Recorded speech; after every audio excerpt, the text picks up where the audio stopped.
Trigon 6 from Sequential continues Dave Smith's legacy of great sounding analog synths.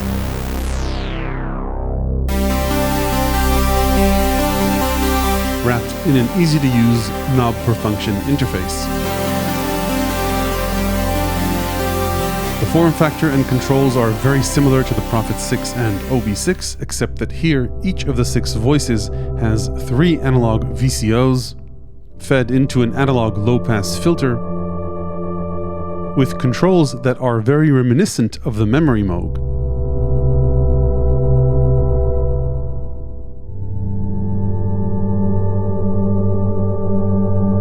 These, together with analog drive, distortion, and feedback, and a broad set of digital effects, make for a powerful sounding synth.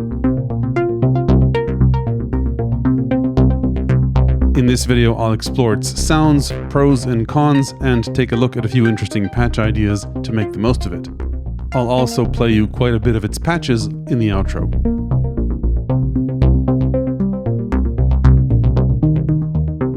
Before I start, a quick disclosure: I got Trigon 6 directly from Sequential. It cost me substantially less than retail. Despite that, they have no say over the content of this video and don't get to see it before it's published.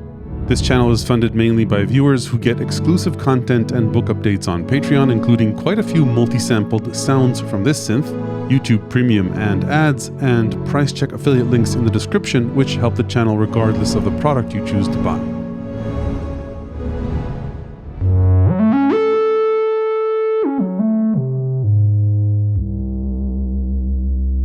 Okay, let's start with an overview.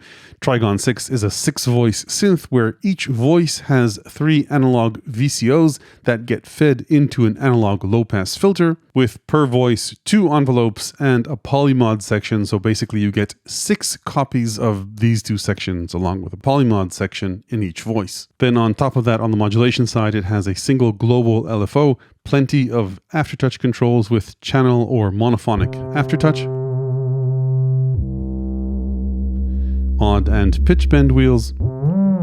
Then at the end of the audio chain, it has analog distortion,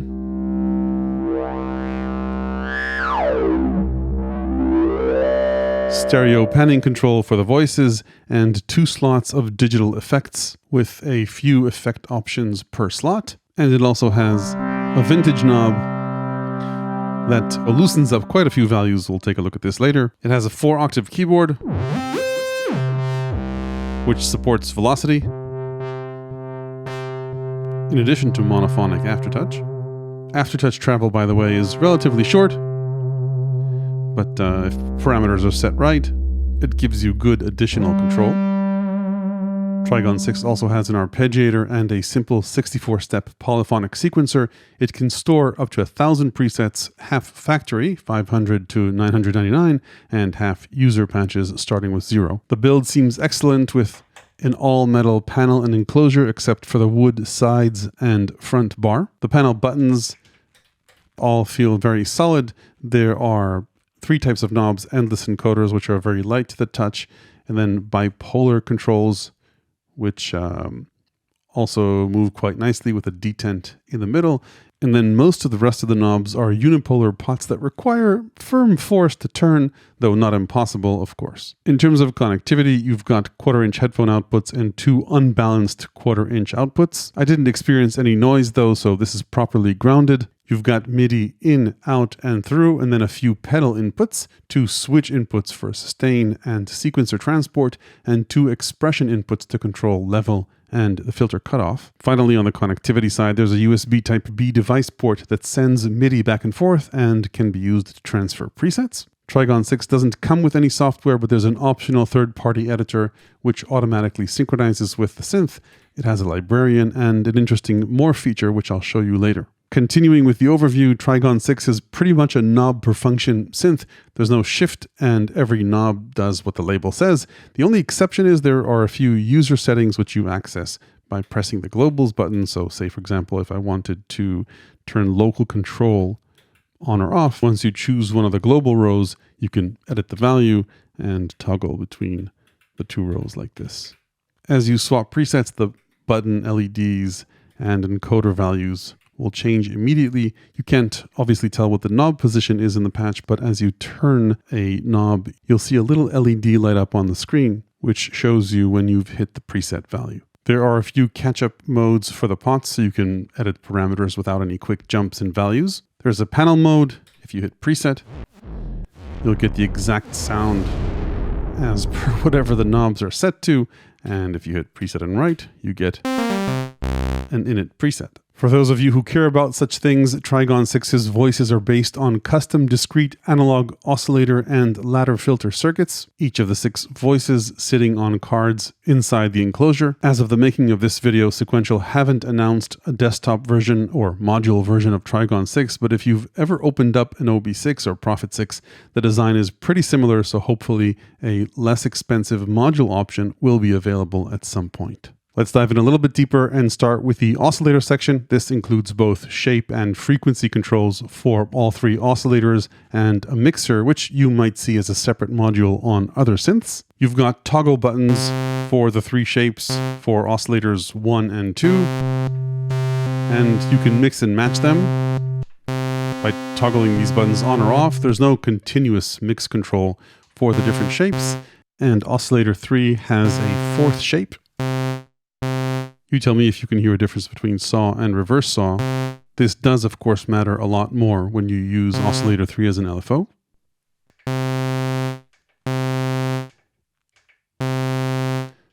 And of course, triangle and variable pulse width for the square shape in all 3 oscillators. The variable shape or pulse width doesn't apply to the other shapes. But of course, as you mix them, then you can create new variable shapes like this variable shark tooth, which is a combination of triangle and square. Pulse width is, of course, a modulatable destination. So you do have PWM.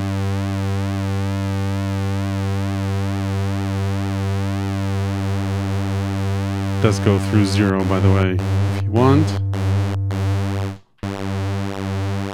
Well into audio rates. And of course, all modulation is based off the offset point of the knob. All 3 oscillators have frequency controls, coarse control of plus and minus 2 octaves, and fine control for oscillators 2 and 3, plus and minus 7 semitones.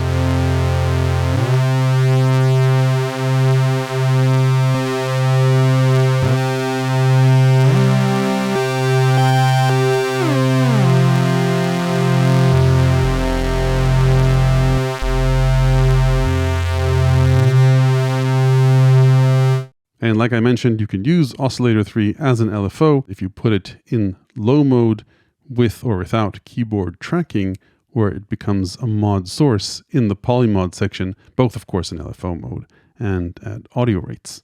Things can get pretty beefy and harmonically rich very quickly, especially if you drive the mix into the filter. So if you want to make sure there's no distortion, put drive in the middle and keep levels reasonable. All the oscillators sound pretty beefy to me. I did notice a slight difference in brightness between the different voices. Velocity sensitivity is off, by the way, and vintage is turned down. There's also a slight difference in how far the pulse width closes across the different voices. I guess that's just the way it is with discrete circuits. I never noticed this when actually playing the synth. What else? If you want, you can sync oscillator 2 to oscillator 1 for that oscillator sync sound. Since there's a detent here and the range isn't too large, then you'll want to modulate the frequency of oscillator 2 either with the LFO or with Polymod. So that's pretty much it for the oscillators. In terms of the mixer, if you turn this knob counterclockwise, it starts a feedback loop running out of the filter back into the mixer input, where all manners of craziness and aggression can happen depending on what's going on in the oscillator section and in the filter. This really does lead to unexpected results. Whether it's simple distortion to kind of subharmonic intervals down. But it really depends on whatever's going on between the oscillators, the filter, and resonance. It can be anywhere from subharmonics, like I showed you earlier, to noise, to fluttering sounds, to anything in between. This will also change the character of the resonance and its level compared to the overall sound. It can also change the pitch of the sound, so expect the unexpected here.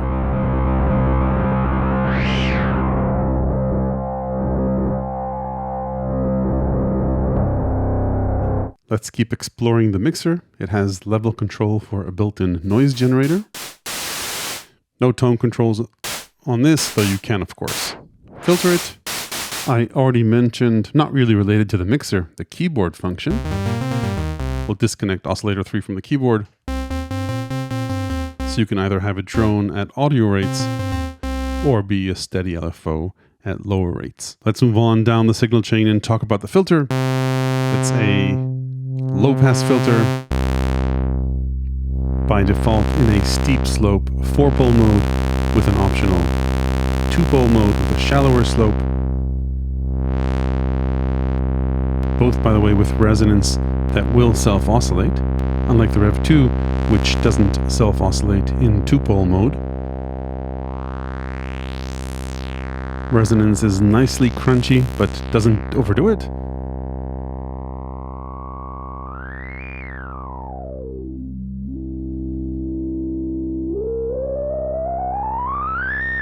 That's 4-pole mode. Let's try that in 2-pole mode.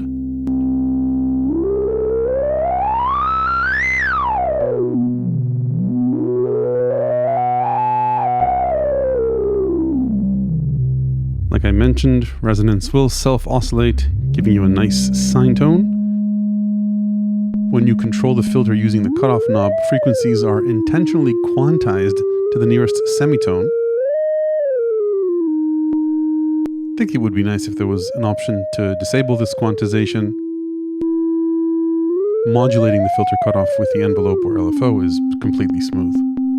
You've got 3 keyboard tracking options for the filter: none, half, and full tracking, which will let you play the filter chromatically. By the way, even though this filter is based on the Pro 3 filter design, there's no level compensation, bass level compensation as you increase resonance, so bass will drop as you crank up resonance, whether you're in 4-pole or 2-pole mode. I don't know if they can add it as an option in the settings, but it would be nice if they had a level compensation feature here. When I first got the synth, I did notice that filter tracking got out of tune, especially between the voices, but calibrating it is a very quick process of holding preset and pressing 0. It takes about 25 seconds. I'll speed through this, but once you run this quick calibration, voice and filter tracking is really good. Moving on down the signal chain, after the filter is an analog stereo distortion unit. I'll let it speak for itself.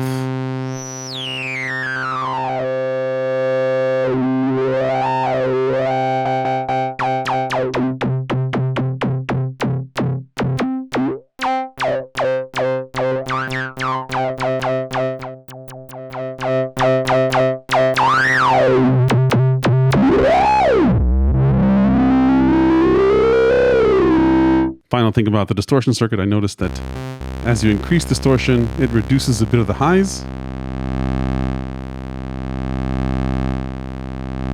So it does add harmonic content, but I guess up to a certain extent, I assume to avoid harshness.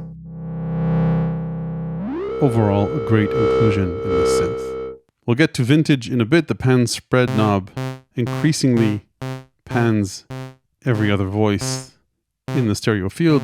Of course, sounds great when you play chords. You've got overall program volume control.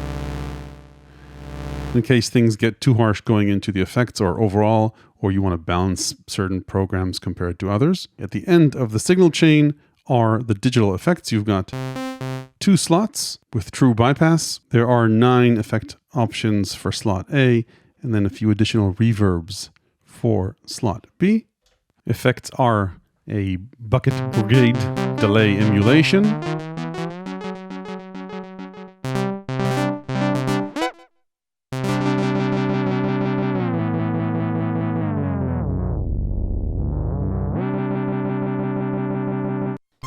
a digital delay with very short delay time here, but obviously can go longer, and be tempo synced if you want.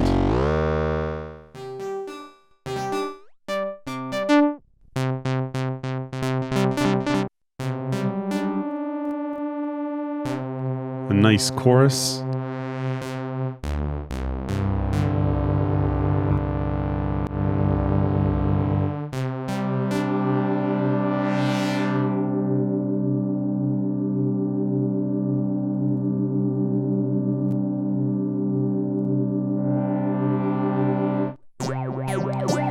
Phaser with resonance.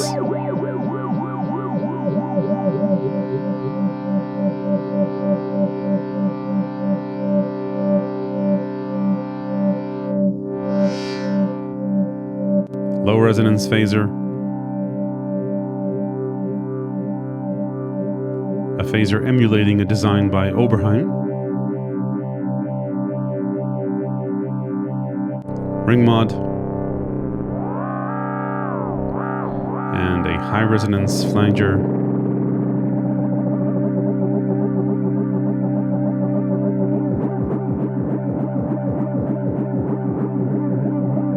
As well as a low resonance one.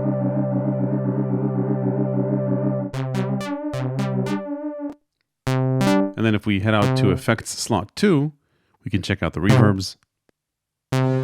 Hall. Isn't quite cavernous as you'd expect from a large hall, but it's, I guess, a small hall. There's no shimmer verb here. Then there's a room reverb.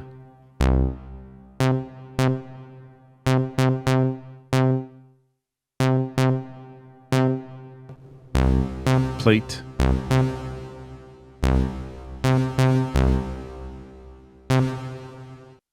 And a spring reverb.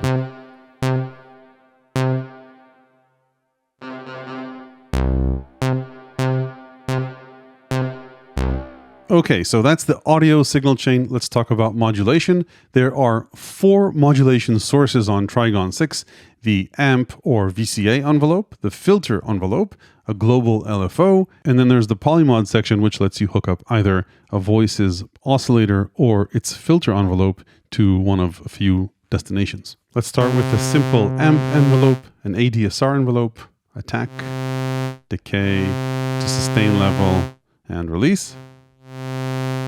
It does get a bit clicky if you set all the values to 0, especially if I turn off the oscillator. But you can negate that by increasing the attack and release times just a bit. So up to you, you can add this to add a little transient to the sound. And if you press the velocity button, then the amp envelope becomes velocity sensitive. So that's it for the amp envelope. You can't point it anywhere else. It's just for VCA contour levels. Then there's the filter envelope, which you can get to move the filter cutoff if you increase the envelope amount or decrease it using the bipolar knob.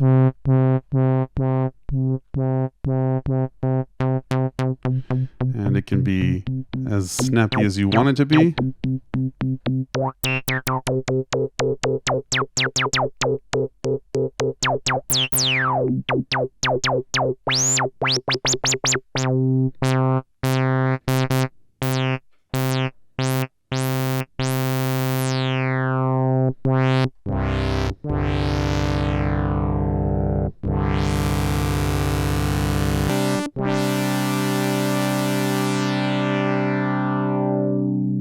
And it too can respond to velocity if you want.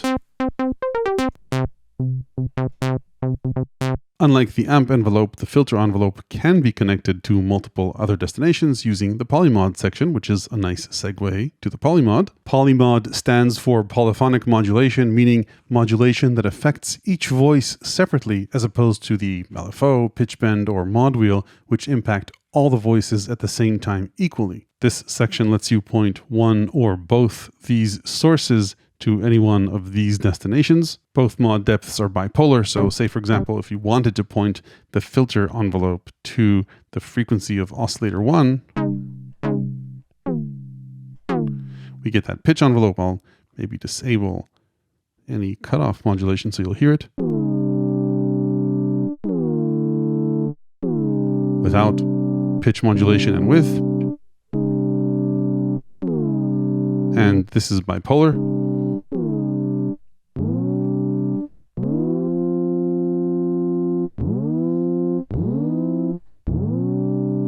By polyphonic, it means that each voice gets its own envelope. Same goes for oscillator 3 as a mod source. If I increase mod depth, we won't hear anything because we didn't choose a shape for oscillator 3. Like I mentioned earlier, this can work at audio rates if you want. For FM,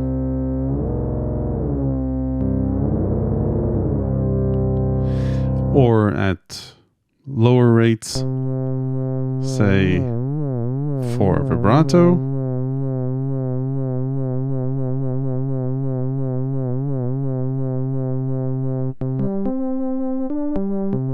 and you notice as I play higher notes, the vibrato gets faster because I've got keyboard tracking on. If I turn this off, then we'll get the same modulation rate regardless of whether we play a high or low note. The oscillator shape matters, especially at lower rates. So this is a triangle shape, then saw, reverse saw, and square.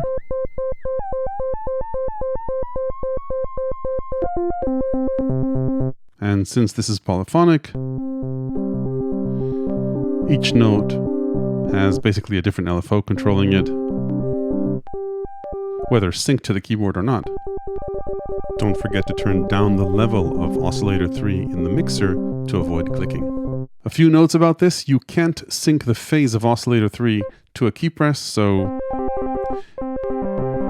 these will always do whatever they want, never the same thing, unless of course you use the global LFO. And then note number 2, mod depth is the same for any destination and all destinations that you pick. So you can't say choose one mod depth for the frequency of oscillator 1 and a different one for the feedback or the filter. And then one thing I think is missing from the Polymod section that I wish they added and exists in the memory Moog is the ability to apply the filter envelope to the mod depth of oscillator 3. So say if we set this to audio rates, it would be great if we could have the filter envelope control this mod depth, gradually bring the cross mod in and out. I know that interface-wise there's no dedicated button for it, but maybe like a long press on this button could activate modulating the oscillator 3 amount using the filter envelope depth. Another nice advantage that this has as an LFO beside keyboard tracking is that you can mix and match its shapes. So let's say I point this to the filter. This is our sawtooth modulating the filter, but I could combine this, say, with a triangle for different modulation shapes, or with a square, or both a square and a triangle for odd modulation shapes. Anyway, that's a good segue to the LFO. Let's talk about it. It too has multiple shapes, different ones. So for example, Polymod has feedback as a destination, and the LFO doesn't, but it does have the amplifier. Let's choose, say, the filter. Increase the amount. So it's got triangle, sawtooth, reverse saw, square, and random, or sample and hold, which at high rates goes into noise. And it it does have a sync option. So in this case, the first note I press will always start with a reverse saw, and other notes in the chord will match it. The clock restarts every time you press a key. If I hold it or have the sequencer running, then it'll sync to the clock. And another thing you should know about the LFO, the amount is also controlled by the mod wheel, even if the LFO amount is set to 0.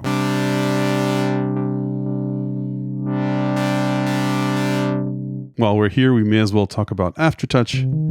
It too is super easy to use. Just pick a destination, let's say filter, pick an amount, and then as you press a key, apply pressure to it, it will open up the filter in this case, and it's channel Aftertouch like I mentioned, so if you hold multiple notes, regardless of which you press harder, the filter will open up for all the voices. And it has a few interesting destinations, including controlling the effects mix. So say I've got a delay here. If I don't apply pressure, I just get the note as is. If I press hard, I get an echo, or just apply pressure. Moving on, let's take a look at the arpeggiator and sequencer. Both are timed and controlled by the master clock. It's got a tap tempo, and manual tempo controls, as well as clock divisions, including swung clock divisions, which is pretty cool.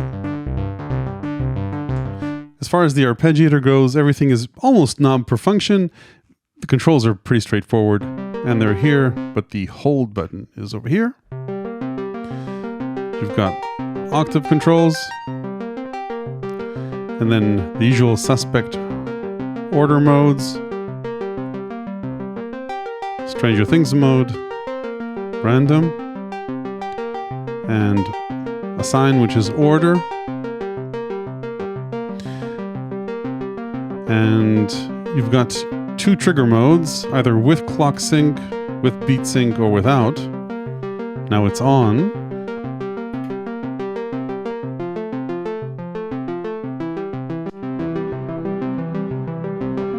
But if you want, you can go into globals and turn beat sync off.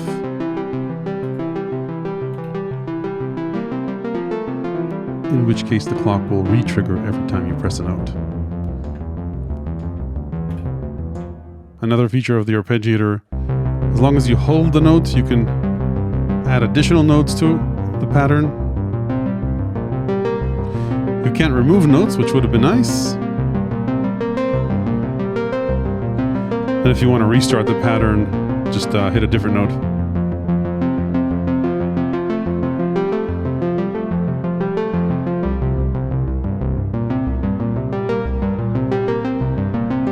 So that's the arpeggiator. The sequencer is pretty much as simple as it gets. It's just a step sequencer, so you can enter notes or chords. You'll see the current step up here, up to 64 steps, and you can go back if you want.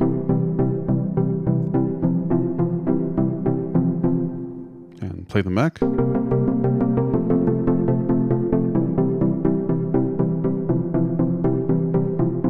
You can sequence ties as well, if you want, by pressing increment and adding steps or rests if you don't hold a note. So that's our tied chord. You can also sequence, obviously, individual notes. And if Unison mode is on, I guess I gotta stop it first. Then you can transpose the pattern.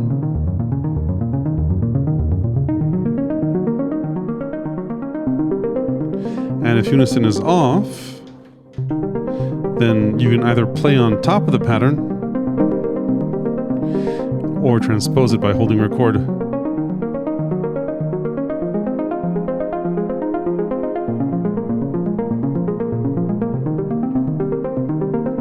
And speaking of Unison, it's a good way to get the synth quickly into mono mode. And I can see that I'm in low priority mode, but that's easy to change. to last note priority. Anyway, so that's a single voice,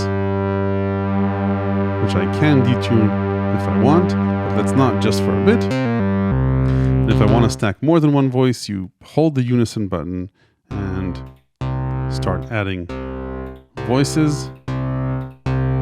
And you change the detune by turning the vintage knob.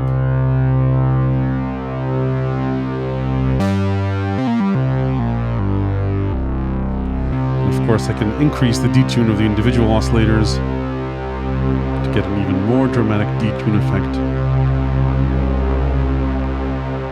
or to spread the oscillators into a chord.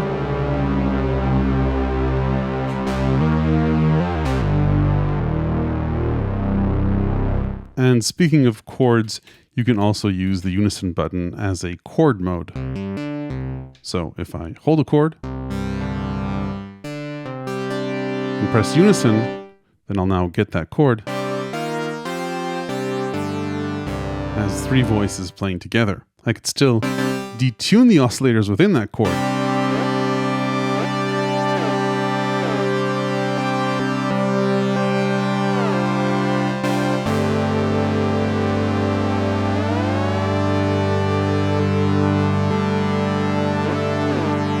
Chord mode. Now, vintage mode doesn't just change the spread of the voices or their drift, it also randomizes a few other parameters. So let's say that I turn the cutoff here, resonance here, and add a filter envelope here. Let's go back into Unison so you'll hear this. So that's all the filters being modulated together. Pretty nice Unison. But if we dial up vintage,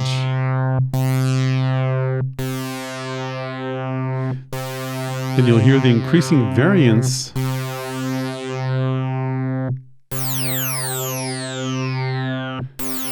of the different filter cutoffs. So again, no vintage. Let's also increase the stereo spread for fun.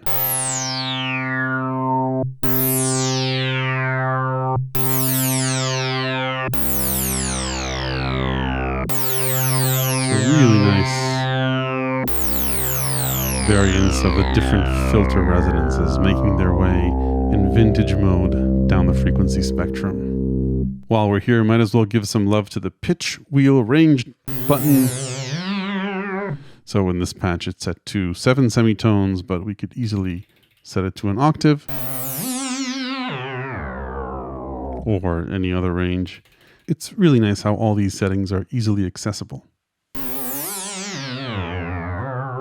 Before I take a look at some patch ideas, a word about the editor. Trigon 6 doesn't come with a software editor or plugin, but there's a company called Sound Tower that makes both a standalone editor and a not yet available as of the making of this video plugin, each sold separately. You can obviously use the synth without these. I tested the standalone app briefly and it seems to sync up nicely, so as you swap presets, the app will update, and as you edit patch parameters,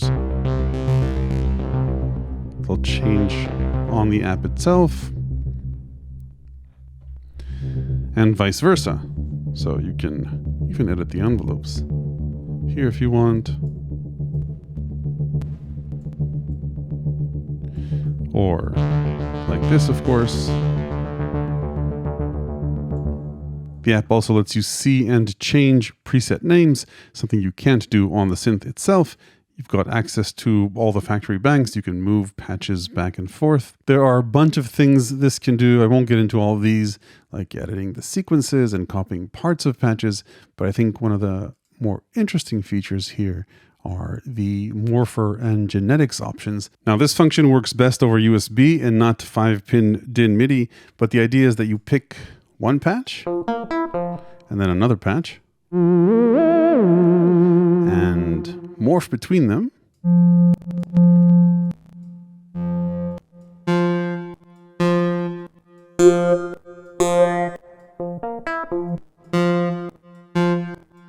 And you can choose any one of these interim steps and save it as a new patch or use it as a starting point. Okay, let's take a look at a few patch ideas for getting a bit more out of Trigon 6 than what may be obvious from the panel. One of the things that I noticed here is that when you set the mod amount to 100% and you point it to pitch, you get exactly a very nice octave distance. So that plus the fact that the square shape is unipolar makes it really easy to get either an octave interval or another interval if you want.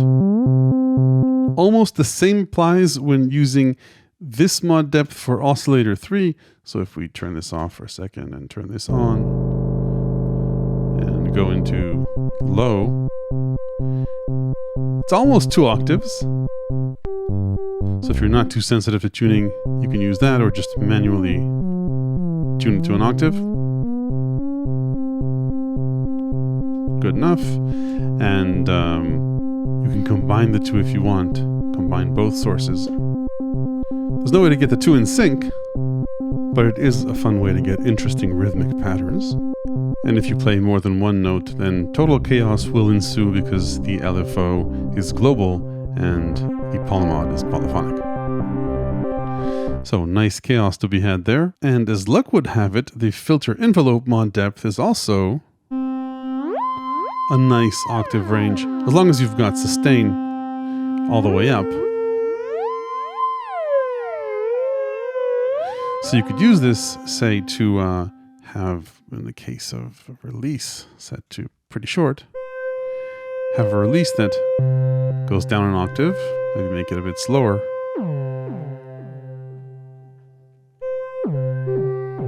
Anyway, it's pretty nice that they've set the mod depths here to exact octave ranges when you modulate frequency.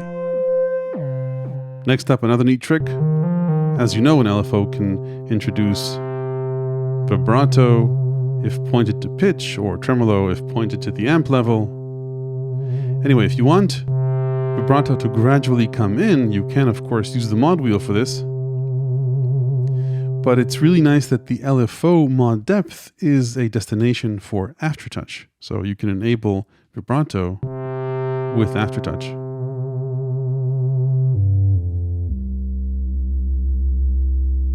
So that, I think, along with the effects that I mentioned earlier, is a pretty important mod destination. Let's talk about a few multi-oscillator ideas. So obviously one of the nice things about having multiple oscillators is the ability to not just detune them, but also set them to interesting intervals.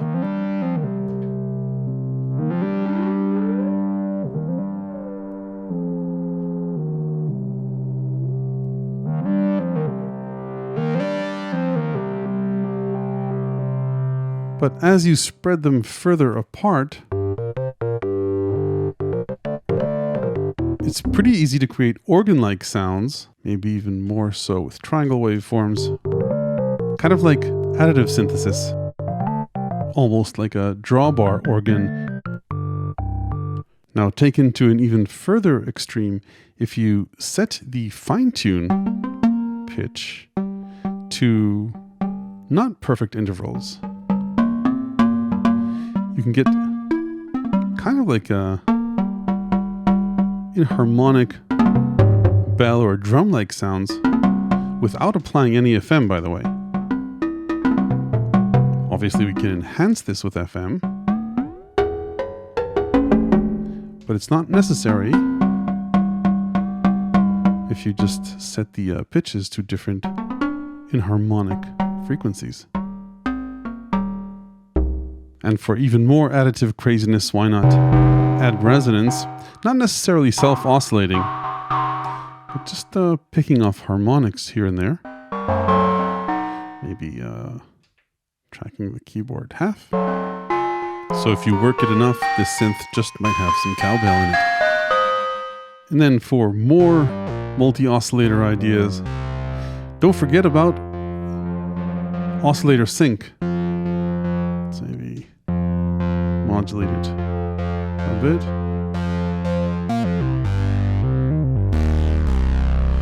For pretty massive multi-oscillator madness, we could turn the level of the other oscillators down. So that's the sync. and then with these guys joining in, oscillator sync can be as fattening to a saw wave as PWM is to a square wave. And then last little tip, Trigon 6 doesn't have the ability to randomize parameters per note. However, if we set the LFO to random, turn on sync, and then just turn the frequency and tempo real low, as long as we don't hold the note too long, we can get per note randomization. Now in this case, it's for the filter cutoff.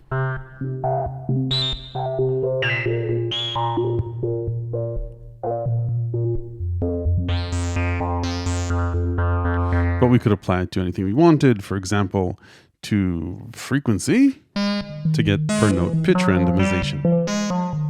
Okay, let's talk about the pros and cons of Trigon 6. This series of synths, the Prophet 6, OB6, and now Trigon 6, isn't about packing as many timbres or features as possible into a synth, but rather about capturing a specific type of raw analog sound generated in this case by discrete analog circuits combined with immediate controls to an almost religious degree. There's rarely a shift function.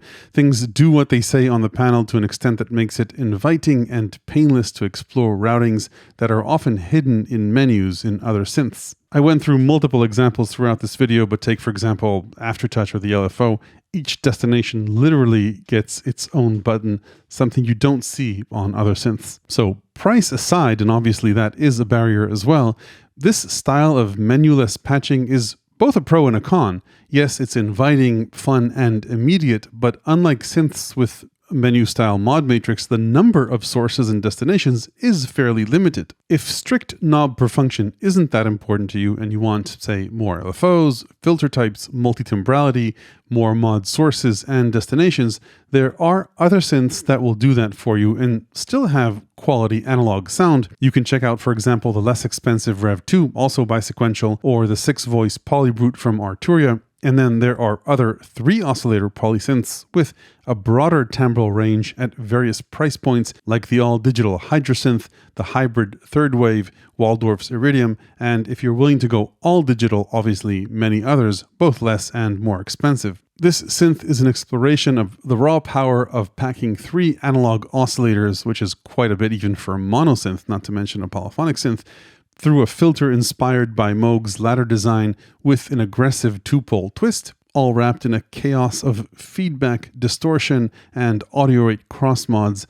The resulting sound makes it, scientifically speaking, quite a beast. That said, it can also do gentle single oscillator tones really nicely, I think. Now, I can't help not to think how closely this looks and works like a classic memory Moog, which in turn is kind of like what you get when you pack 6 mini Moogs in one. I don't have a memory Moog or a mini Moog to make a direct comparison, but the control layout and sound, as far as what I've heard, while not identical, has a very similar character. Trigon 6 has many things Memory Moog doesn't, like a 2-pole mode for the filter, excellent digital effects which significantly expand its range, including a very well done chorus and phasers, and thankfully here, unlike the Memory Moog, sketchy tuning is an option that you can enable and also disable. While the Memory Moog has a few things Trigon 6 doesn't, like additional connectivity and the ability to have the envelope modulate Oscillator 3's amount depth in the Polymod section, which I hope Sequential will find a way to add here, it feels like they've captured the Memory Moog's spirit here. It's an easy-to-use synth that excels at delivering raw, multi-oscillator analog sounds. If you want to play some of its sounds at home, I'll post several multi-samples on my Patreon. Stay tuned for quite a few patch demos, and if you liked the insights in this video, there are plenty more in my ever-expanding book of electronic music ideas, tips, and tricks, available to the people who support this channel on Patreon. Hit like if this was useful, ring the YouTube bell below if you want to make sure you don't miss the next one. Thanks for watching.